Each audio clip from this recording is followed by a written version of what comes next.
group of countries can do differently from what other similar sort of groupings, whether it's the G7 or any other such organizations? Is there something that this particular group of countries can do differently? Sure. I mean, there's some good experience even within the BRICS. So we're seeing that Brazil, for example, has managed to make very significant strides in reducing inequality over the past 10 years.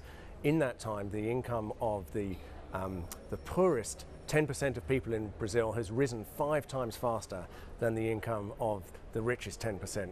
The income of women has risen faster than men. The income of black people has risen faster than the income of white people. So there's been, you know, something very special has happened in Brazil, and President Rousseff, who's here today in Durban, announced just a month ago that Brazil has now completely eradicated extreme poverty, which is a very significant experience.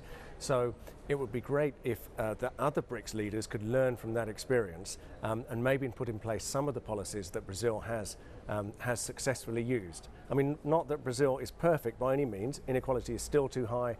They still have some other issues, but you know, in that sense, they're a useful model.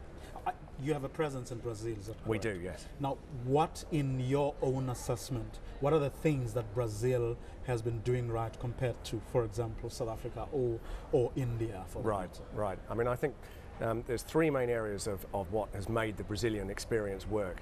First is that there's been very strong political commitment, and also when they emerged from their military regime, they put in place a constitution which enshrines the right to food and other basic rights.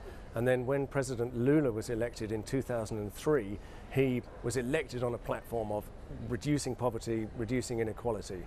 He did that by putting in place almost immediately a minimum wage program. He put in place a program of pensions for universal pensions, transfers to people with disabilities and so on. So he did a number of actions, you know, almost immediately, showing the political commitment.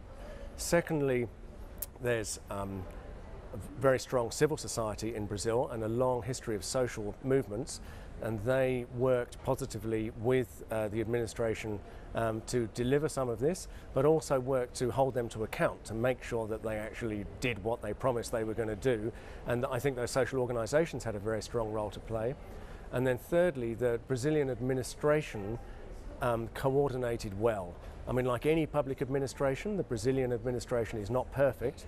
They've got issues of corruption and, you know, patronage like any public administration, but it's pretty good in Brazil, and they managed to coordinate across 19 ministries to make this happen.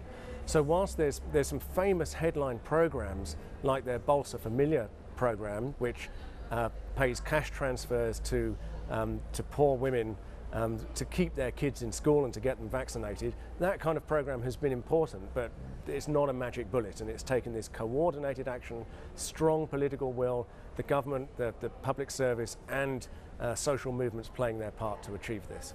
Commitment, political will, social movements playing their parts. Steve Price-Thomas from Oxfam, thanks very much for talking to us. Steve Price-Thomas from Oxfam, sharing some of the experience that Oxfam, the things that Oxfam has seen in places like Brazil, which they believe other BRICS countries and indeed the rest of the world could indeed emulate and make this world a better place.